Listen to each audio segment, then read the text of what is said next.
오늘 말씀 주제입니다. 부흥 많이 해야 합니다. 우리 이 주제를 큰 소리로 함께 큰 소리를 읽어보겠습니다. 시작! 부흥 많이 해야 합니다. 자, 우리 은혜 받을 하나님 말씀 하박국 3장 2절 말씀인데요. 우리 짧으니까 우리 큰 소리로 함께 읽도록 하겠습니다. 시작! 여호와여, 주는 주의 길을 이 수년 내에 부흥하게 하옵소서. 아멘. 말씀 들을 때 우리가 아멘으로 화답하고 그리고 하나님의 말씀으로 받는 시간 되기를 예수님의 이름으로 축복합니다. 아멘. 네.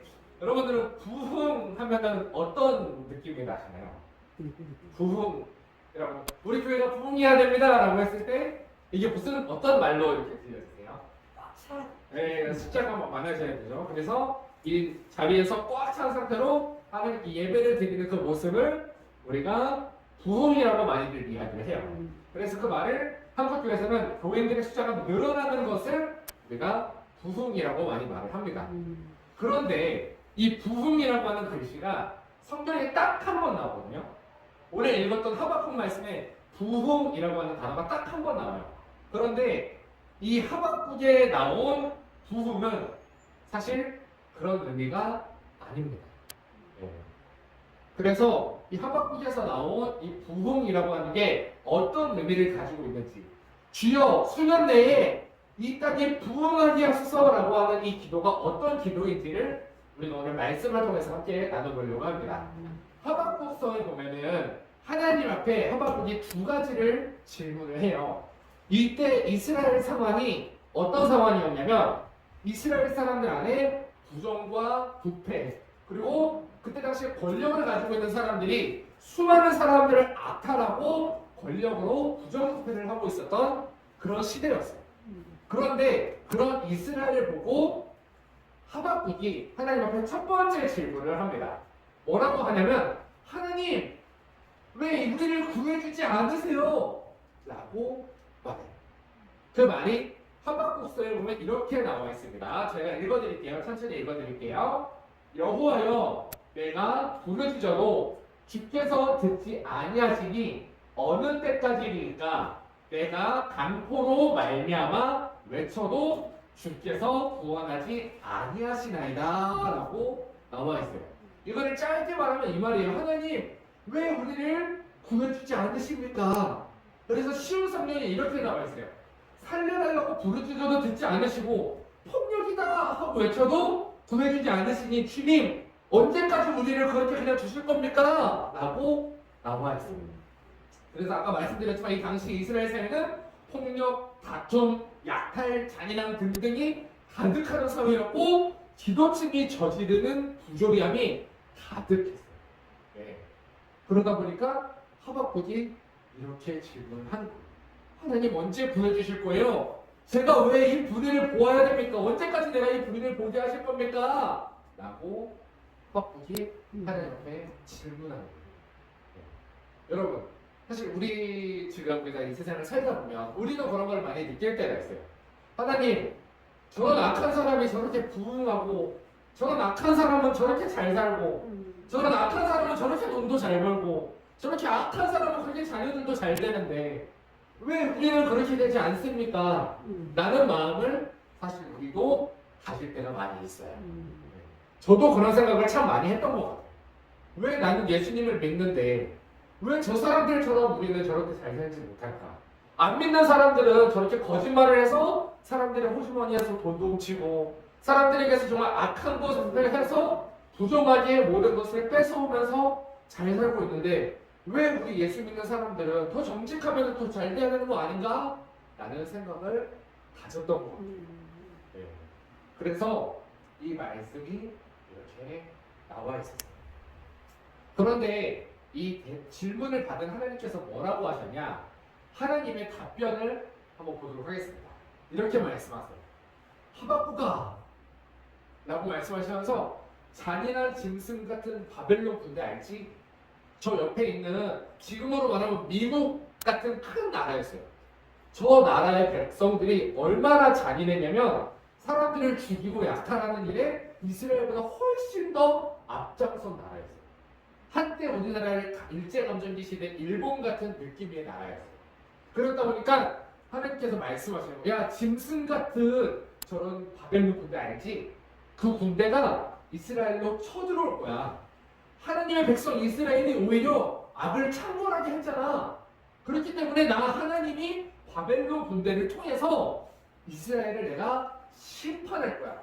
더 악한, 이스라엘보다 악한 이스라엘 바벨론을 들어서 이스라엘을 심판하는데 사용할 거야 라고 말씀하셨어요. 그렇게 했더니 바로 두 번째 질문이 나옵니다.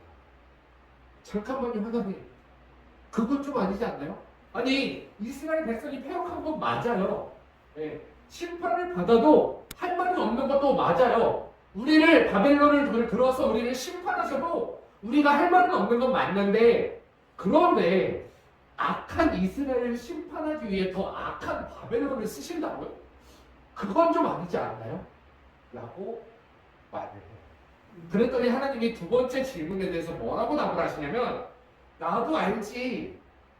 그래서 바벨론도 심판받게 될 거야. 야, 악한 이스라엘의 심판을 받는데 더 악한 바벨론 군대를 내가 그냥 둘 리가 있겠니? 라고 말씀을 하세요. 여러분 지금 이 상황이 이해가 되세요? 네. 이 두 가지 질문을 제가 간략하게 정리해보면 이렇습니다. 하박국이 질문을 해요. 첫 번째, 전이가 짓밟힌 이스라엘 사회를 왜 그냥 두십니까? 라고 질문을 했어요. 하나님이 뭐라고 하세요? 바벨론 군대를 도구로 삼아서 이스라엘의 악을 심판할 거야. 네. 라고 첫 번째 대화가 있었어요. 그리고 두 번째 대화에선 이런 대화가 있어요. 아니, 그래도 어떻게 더 악한 바벨론 군대를 쓰신다고요? 그건 아니지 않나요? 라고 물어보니까 하나님이 말씀하셨어요. 걱정 마. 때가 되면 바벨론 군대도 내가 심판할 거야. 그래서 하박국이 이 두 번의 대화를 통해서 결론을 내요. 어떤 결론을 내냐면, 우리 큰 소리로 읽어볼게요. 시작. 하나님은 다 계획이 있으시구나. 네. 이 악한 이스라엘을 심판하기 위해 바벨론 군대를 쓰시는데 더 악한 바벨론도 하나님이 결국은 심판하시는 거구나. 하나님은 모든 계획이 다 있으시구나 하면서 하박국이 내린 결론에서 나온 말씀이 바로 이 말씀입니다. 오늘 본문 말씀이 한 번 더 큰 소리를 읽어보겠습니다. 시작. 여호와여, 주는 주의 일을 이 수년 내에 무궁하게 하옵소서. 아까 두 번의 대화를 통해서 내린 결론이 있었어요. 그 결론을 이후에 한 고백이에요. 이거 쉽게 말하면 무슨 말이냐면, 하나님, 그러면 알겠습니다. 우리 이스라엘이, 내가 사는 이 이스라엘이 하나님의 뜻대로 어떻게 해달라고요? 망하게 해달라고. 이게 부흥하게 해달라고. 네. 하나님, 우리 교회 부흥하게 해주세요. 어떤 의미인지 아시겠죠? 하나님, 우리 교회 먼저 망하게 해주세요. 라는 의미가. 네. 그래서 이스라엘 사람이든 바벨론 사람이든 교만하고 정직하지 못한 현실과 사회를 향해서 하박국이 첫 번째 하나님 앞에 했던 기도가 바로 하나님의 뜻대로 망하게 해주세요. 이게 첫 번째 일어나야 되는 일이다. 네. 그런데 망하는 게 도대체 왜 부흥일까요? 망하는 거는 안 좋은 거잖아요. 근데 왜 부흥일까요? 바로 역설적이지만 망해야지만 우리가 살 수 있기 때문에. 이런 의미 여러분들 아시겠죠? 자, 이 의미를 가지고 우리가 사도 바울이 고백했던 로마서 6장 6절에서 11절 말씀을 제가 천천히 읽어드릴게요. 눈으로 같이 보시면서 이게 이런 의미구나, 망해야 사는구나 라는 게 이런 의미구나 라는 걸 한번 같이 들으면서 한번 따라와 주셨으면 좋겠어요. 제가 천천히 읽어드릴게요. 자, 우리가 알거니와 우리의 옛사람이 예수와 함께 십자가에 못 박힌 것은 죄의 몸이 죽어 다시는 우리가 죄에게 종노릇하지 아니하려 함이니, 이는 죽은 자가 죄에서 벗어나 의롭다 하심을 얻었습니다. 만일 우리가 그리스도와 함께 죽었으면 또한 그와 함께 살 줄을 믿노니, 자 여기 죽는다, 계속 죽는다고 나와 있는데 이 죽는다는 게 바로 망한다는 것과 같은 뜻을 가지고 있어요.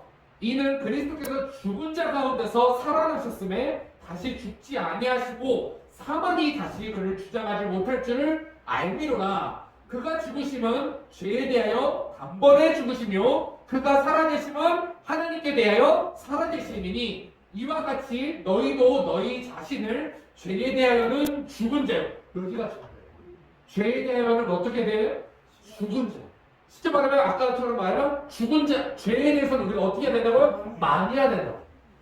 죄에 대해서 너희가 망한 자요, 그리스도 예수 안에 하나님께 대하여는 살아있는 자로 여길지어다. 이거를 짧게 6개의 구절을 짧게 정리하면 이런 얘기예요. 얘 자아가 예수님과 함께 어떻게 하고 죽고, 쉽게 말하면 망하고 부흥하고 다시 예수님과 함께 사는 거죠. 우리가 살기 위해서 뭐부터 해야 돼요? 다시 살려면 죽어야 돼요. 살아있으면 다시 살지 못해요. 우리가 사람의 반대로 돼요. 마지막 때가 되면, 예수님 오시면 마지막 때는 반대가 돼요. 살아있는 사람은 어떻게 돼요? 죽어요. 죽어있는 사람만 사는 거예요. 그래서 부흥의 진짜 의미는 이런 거예요. 진정으로 살기 위해 먼저 뭐 하는 거? 망하는 거죠.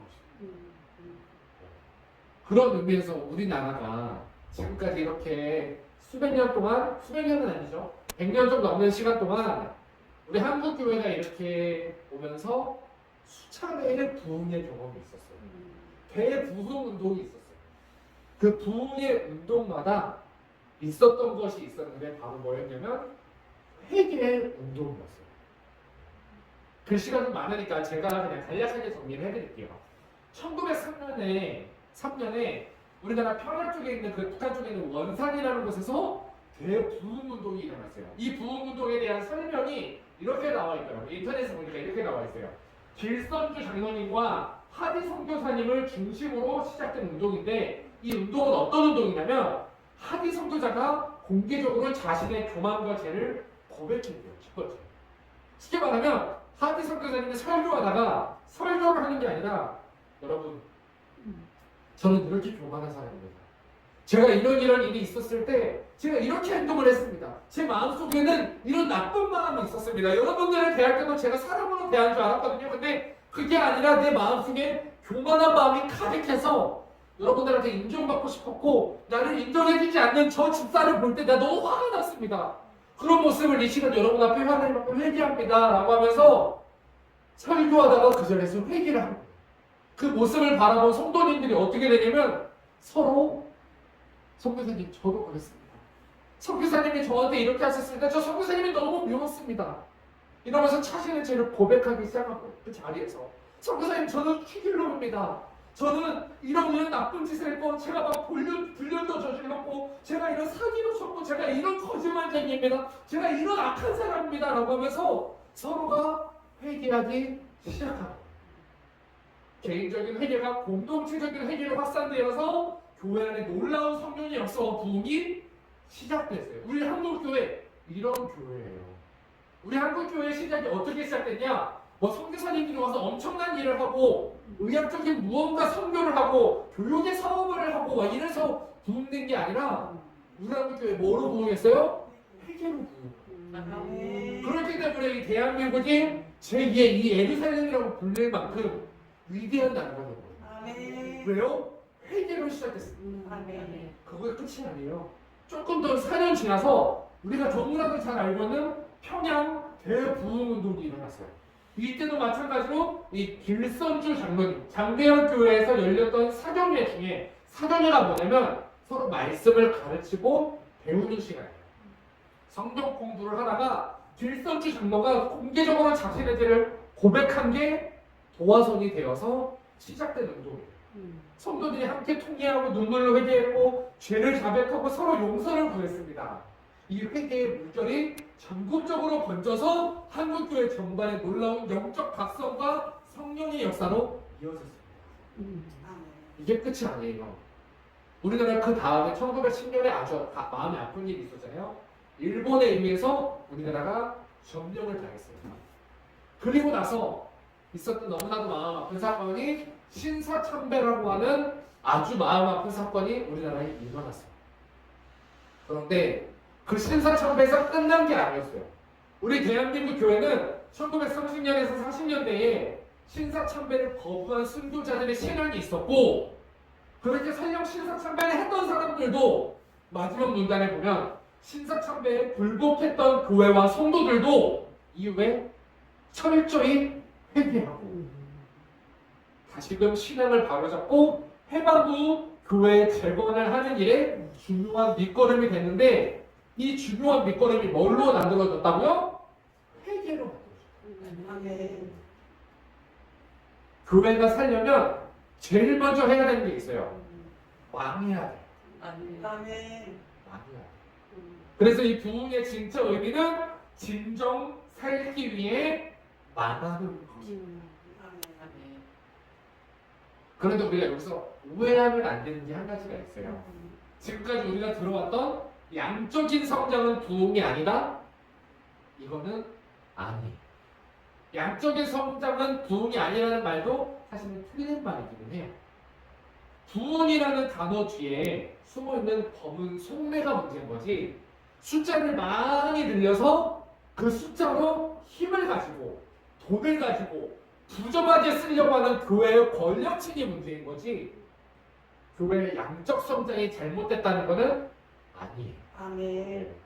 그래서 하나님의 뜻대로 성장하는 거라면 그 성장 또한 부흥이 맞습니다. 아멘. 그런데 반대로요, 하나님의 뜻대로 줄어들고 있다면 그것 또한 부흥이 맞습니다. 아멘. 여기서 중요한 게 뭘까요? 하나님의 뜻대로가 중요합니다. 하나님의 뜻대로. 하나님의 뜻대로 줄어들고 있다면 부흥하는 게 맞아요. 제가 한번 이런 정치적인 이야기였는데, 제가 한번 그런 거를 깨달았어요. 제가 금요일 날에 이 다니엘 기도회를 하는 오른 교회를 갔다가 제가 엄청나게 큰 걸 하나를 깨달았는데, 그때가 이제 그 계엄 사건이 터지고 이제 탄핵 전국 상황에 있었거든요. 탄핵을 시키냐 마냐 이런 상황이 있었어요. 근데 그때 수많은 사람들이, 기독교인들이 탄핵이 안 되는 게 하나님의 뜻이라고 말을 해서 저도 그런 줄 알았어요. 그렇다고 탄핵이 되는 게 하나님의 뜻이라는 것도 아닌데, 그때 어느 교회를 갔는데 그 담임 목사님이 그런 이야기를 하시더라고요. 여러분, 우리가 나라를 위해서 기도해야 됩니다. 근데 우리가 탄핵이 되게 해주세요, 안 되게 해주세요 기도하는 게 아니라 어떻게 기도해야 되냐면 하나님의 뜻대로 되게 도와주세요. 그리고 하나님의 뜻대로 됐을 때 우리가 하나님의 뜻을 알고 보고 순종할 수 있는 믿음을 주세요. 그런데 하나님의 뜻이 뭘까요? 그리고 하는 말이, 하나님의 뜻이 뭔지는 알 수 없습니다. 그런데 확실하게 하나님의 뜻이 아닌 거 하나가 있어요. 그게 뭐냐면, 교회 안에서 나랑 정치적인 성향이 다르다고 해서 저 사람은 아주 나쁜 사람이야 라고 하고 서로 분열되고 서로 미워하고 서로 싸우고 미워하고 서로 막 죽이려고 하는 그 마음은 하나님의 뜻이 아닙니다. 우리 이거 회개해야 됩니다 라고 이야기하더라고요. 여러분들도 알겠지만 저도 정치색이 뚜렷한 사람이고 저도 확고한 정치색을 가지고 있지만, 저도 그래서 그렇게 생각을 했어요. 아, 좌파를 지지하는 목사는 목사도 아니야 이렇게 생각을 했어요. 근데 그때 그거를 철저하게 회개했어요. 아, 그게 아니구나. 같은 복음을 가지고 있다면 잘 몰라서 서로 지지하는 게 다를 수도 있지만, 그 사람이 복음에 대해서만 확실하다면, 그렇다면 예수 믿는 사람이 맞구나라는 생각을 하게 됐어요.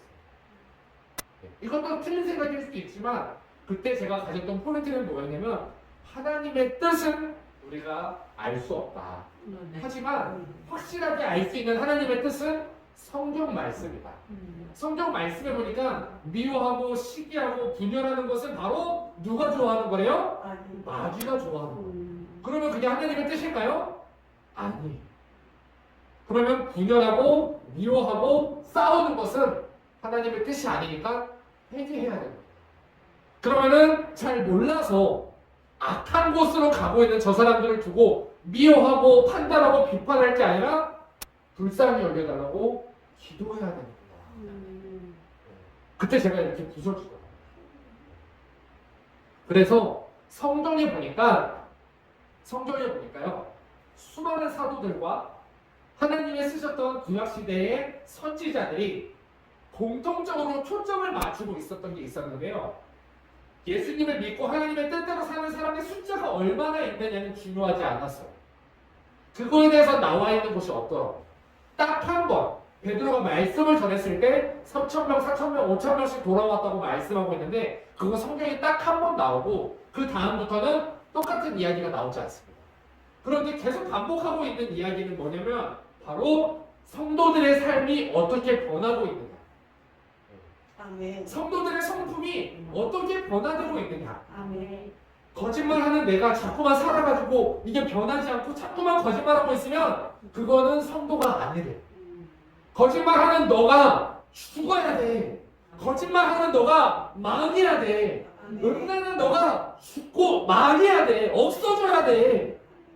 그리고 너는 죽고 예수로 살면 너 안에 있는 미움의 성품이 죽고 내 안에 있는 예수님의 살아나는 성품이 살아나서 나랑 생각이 다른 저 사람을 놓고 미워하고 욕하는 게 아니라 하나님 저 사람을 불쌍히 여겨주세요 라고 기도하게 되는 거예요.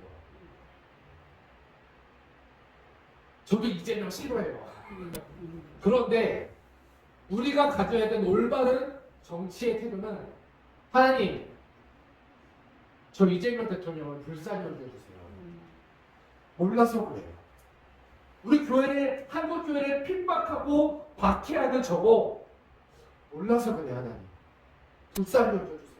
왜냐면 예수님은 이재명을 위해서도 십자가에 못 박혀 죽으셨더라고요. 저도 싫어요. 그렇지만 우리가 예수님을 믿는 사람이라면 예수님은 어떻게 하셨습니까? 예수님은 자기를 팔아넘기기로 결단하고 은혜를 벌써 받아온 사람 가룟 유다의 발을 씻겨주셨어요. 알고 계셨어요, 예수님이. 그런데도 발을 씻겨주셨어요. 예수님이라면 어떻게 하셨어요? 우리가 나를 미워하는 저 인간 있어요. 네, 나를 핍박하는 저 인간 있어요. 그 인간을 두고 우리가 어떻게 해야 될까요? 내 안에 내가 살아있으면 나도 똑같이 미워해주고 하나를 받았으면 열로 갚아주는 게 저의 솔직한 마음이에요. 그런데 예수님이 원하는 건 그게 아니에요. 그런 이 마음이 죽어야 된다.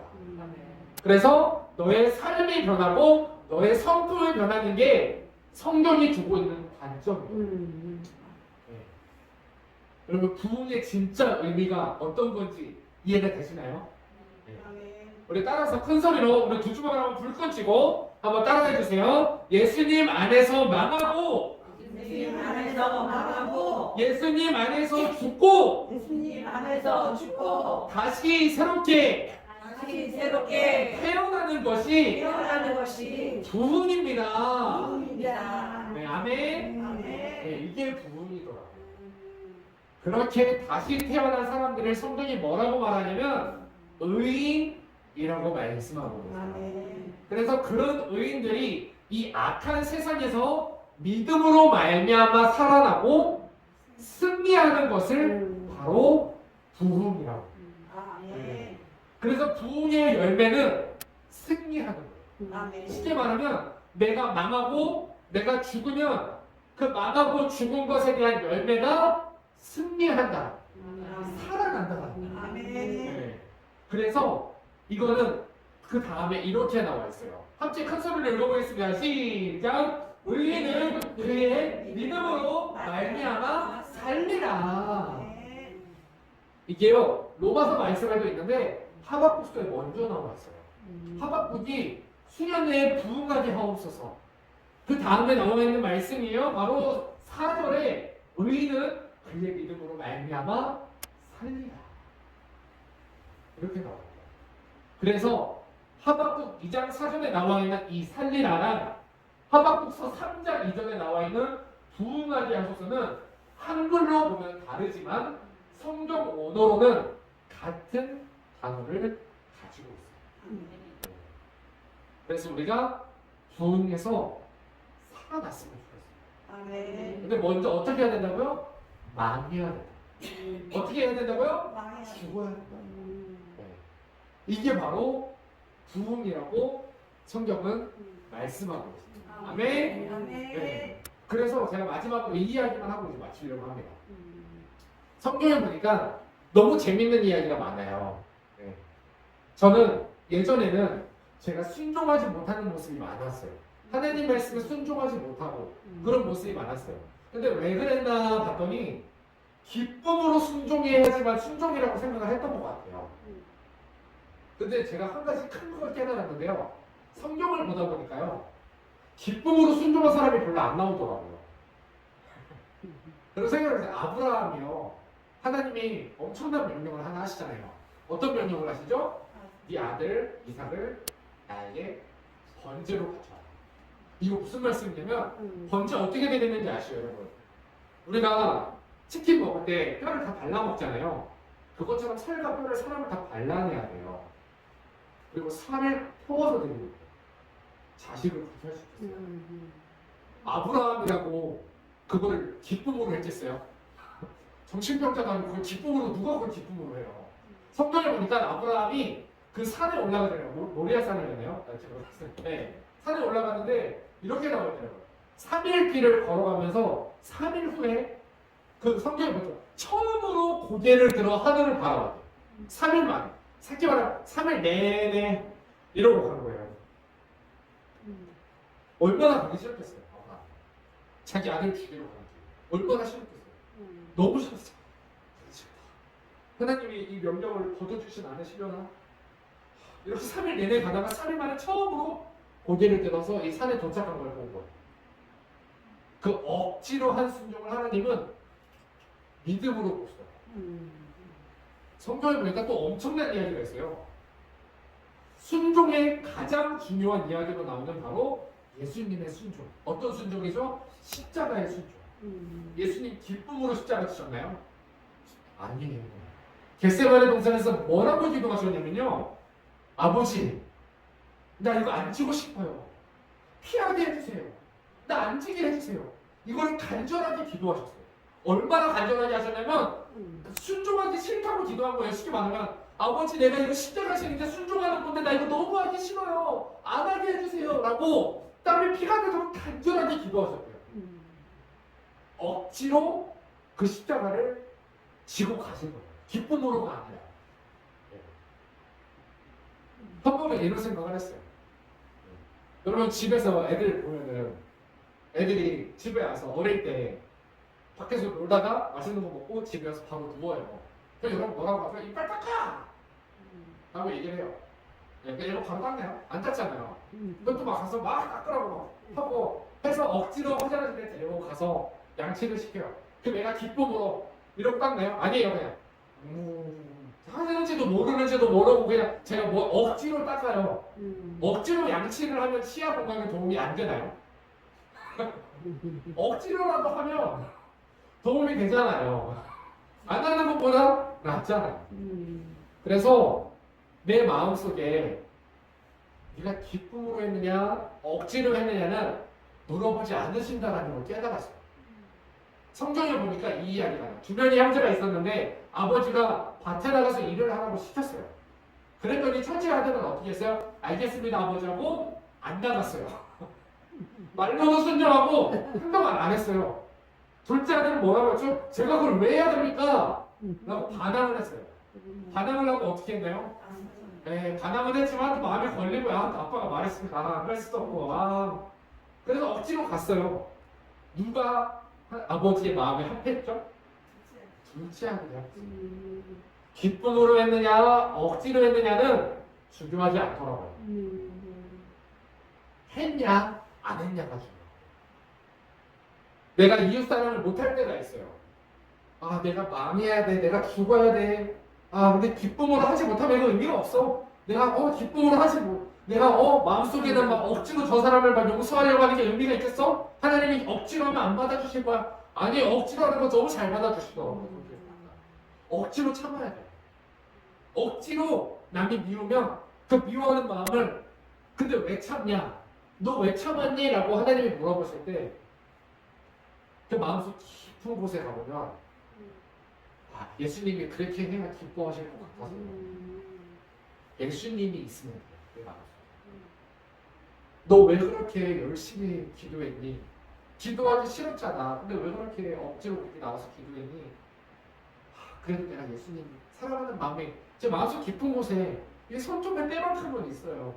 이것 때문에 억지로 왔어요. 그러면 하나님이 네가 억지로 기도를 해? 이러시지 않는다. 네가 억지로라도 나를 사랑해서 순종했구나. 이거를 증명해. 그래서 우리는 순종을 할 때 기쁨으로 하는 게 중요한 게 아니라 했냐 안 했냐가 중요해요. 우리가 그래서 기도해야 돼요? 안 해야 돼요? 기도해야 돼요. 기도하고 싶어서 할까요? 아닐 때도 많아요. 기도 안 하고 싶을 때도 너무 많고 성경 말씀 읽어야 될까요? 안 읽어야 될까요? 읽어야 돼요. 읽고 싶어서 읽는 게 아니에요. 읽고 싶지 않지만 재미없지만 하나도 무슨 말인지도 못 알아듣겠지만 내가 예수님을 사랑해서 한다면 그 행동을 예수님이 기쁘게 받아주십니다.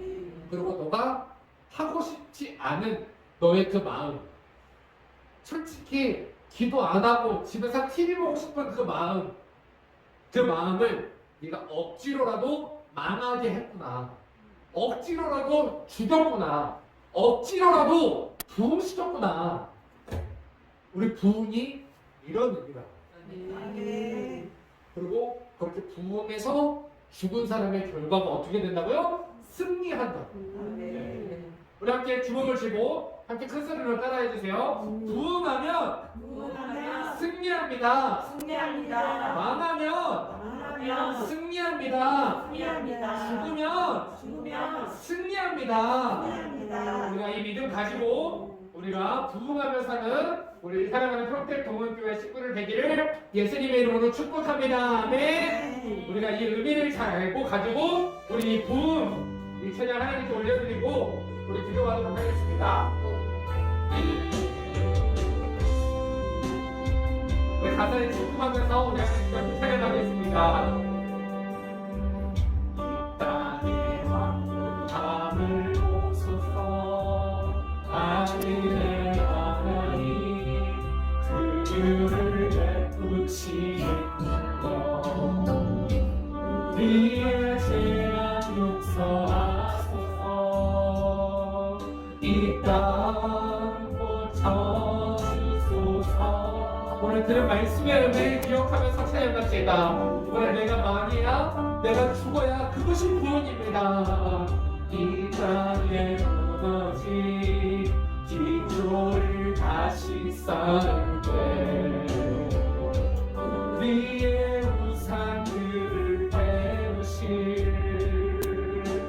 성령의 불이 나서 은혜의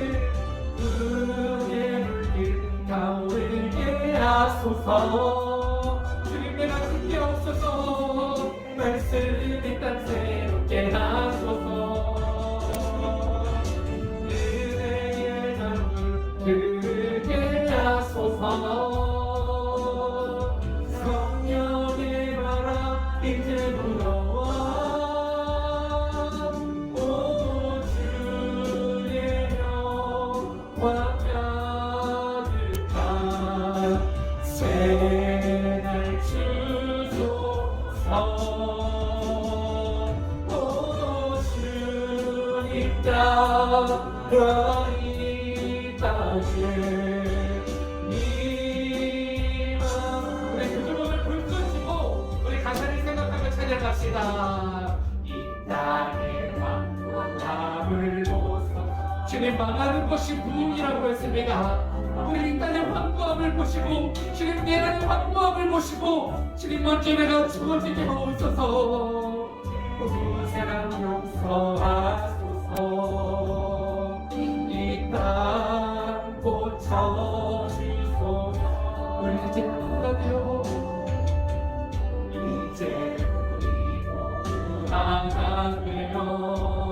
이 땅에 무너진 기초를 다시 쌓을 우리의 우상들을 태우신 우상 주님 내가 주님보다 사랑했던 것 오늘 이 시간 불러 태우시고 주님 오늘 나를 새롭게 하여 주시옵소서. 우리의 물길 타오르게 하소서. 진리의 말씀이 땅새 하소서. 은혜의 강물 흐르게 하소서. 성령의 바람 이제 불어와 오 주의 영광 가득한 새날 주소서.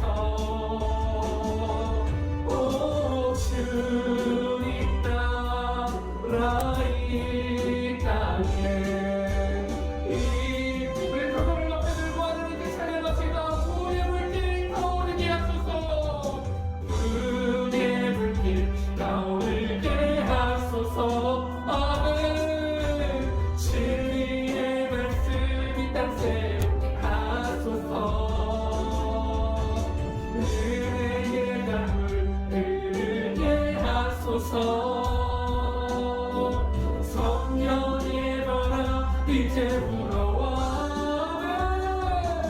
오 주의 영광 가득한 새날 주소서. 오 주님 나라 이 땅에 임하소. 우리 시간에 기도하실 때 주님 오늘 내가 죽어지게 하옵소서. 내 안에 있는 교만, 내 안에 있는 자, 내 안에 있는 욕심 오늘 싹 다 망하고 오늘 성령으로 다시 한번 살아나게 하옵소서. 부흥하게 하옵소서. 우리 주여 세 번 부르고 기도합니다. 주여 주여 주여 주여 부흥하게 하옵소서. 주여 망하게 하옵소서. 주여 죽어지게 하옵소서. 주여 내 안에 있는 소망, 내 안에 있는 욕심, 내 안에 있는 거짓 오늘 싹 다 망하게 하옵소서. 싹 다 죽어지게 하옵소서. 오늘 성령의 불길로 태우시옵소서. 오늘 성령의 불길로 태우시옵소서. 주여 내 안에 있는 이 욕심이 오늘 성령의 불길로 태워지고 오늘 내 안에 있는 성령으로 다시 한번 살아나게 하옵소서. 부흥하게 하옵소서. 부흥하게 하옵소서. 부흥하게 하옵소서. 주님 부흥하게 하옵소서. 지금 내 안에 있는 내 자아가 무너지고 오늘 예수님의 자아로 살아나게 하옵소서. 주님 내 안에 있는 내 안에 교만이 무너지고 주님의 전소리 나타나게 하옵소서. 내 안에 네 욕심이 무너지고 미움이 무너지고 사랑이 싹트게 하옵소서. 주여 부흥하게 하옵소서. 주여 부흥하게 하옵소서. 오늘 1분간만 더 진실하게 기도합니다. 1분간만 더 진실하게 기도합니다.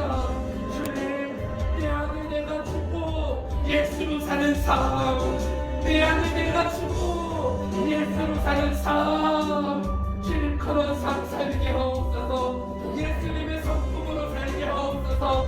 예수님의 마음으로 살게 하옵소서. 예수님의 능력으로 살게 하옵소서.